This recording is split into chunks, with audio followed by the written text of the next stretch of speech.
Welcome back. Super excited. In this lesson moving forward, just briefly, I'd like to kind of talk about the structure of the course. So exactly what you will learn is the idea behind these few slides that I would just want to cover so that we have a solid understanding of the overall picture of what you'll be learning. So by the end of this course, you should be pretty comfortable with the machine learning concepts, terminology, and various processes. So here are the 5 essential machine learning steps, okay, in a nutshell, that I'm going to talk about and of course detail out in subsequent lectures. So there are about 5 steps. Step 1 is we'll in depth take a look at machine learning problem framing. Just like I talked about in course agenda, but that was kind of brief, but here just overall so you understand the entire concept. Step 2 is developing and preparing your data set. And we talked about that, how to collect data, how to prepare data, how to prepare columns and rows, how to use a CSV file, and so forth.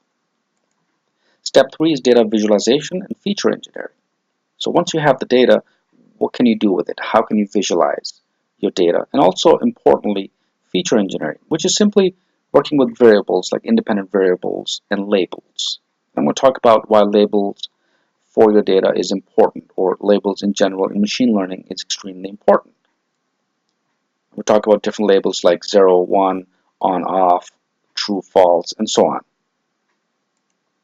Step 4 is model training and evaluation. So once you have visualized and created labels for your data, how do you train your model? How do you create a test data set? And step 5 is, of course, important, is business goal evaluation. What are the end results? Is your machine learning model functioning properly?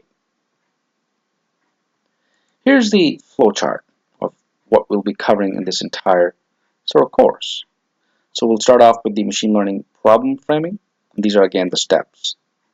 Second is develop and preparing your data set. We'll visualize and create feature engineering for our data, like labels and assigned variables. We'll train our model and evaluate it. And then of course, understand whether this machine learning application achieves our business goal or not. And if it does, it is going to give us a predictive outcome, which is exactly what we're looking for. Because what we want is have a problem at hand, collect data, visualize data, train our data itself, and then apply it.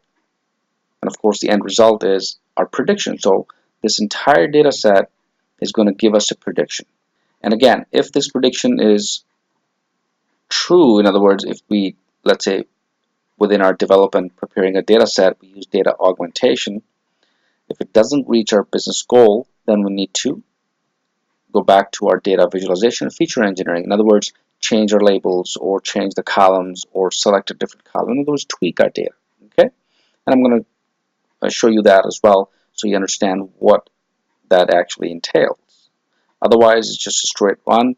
If you have the perfect data, for instance, which typically is not the case, right? Because you do need to prepare your data. But in any case, we will take a look at the core phase, one of the core phases such as data visualization, feature engineering, which is important. And then of course that will kind of decide your business goal evaluation. And many times we just think of machine learning as a straight one, but it's actually not really the case, because in the real world you're actually tweaking your data more often. And your data is dynamic too. There's more and more data coming in, and how much data should you use, and so on. So I'm going to talk about that. But just wanted to give you a flavor of the entire flowchart from start to finish, starting from the problem itself in machine learning all the way to prediction. So just briefly, I wanted to cover the structure of the course and what to expect. Along the way, I'm going to be giving several demos so you actually see hands-on what it looks like, and it'll just supplement the conceptual elements as well. So I hope this helps. If you have any questions, post in the discussion area. Let's move to the next lesson.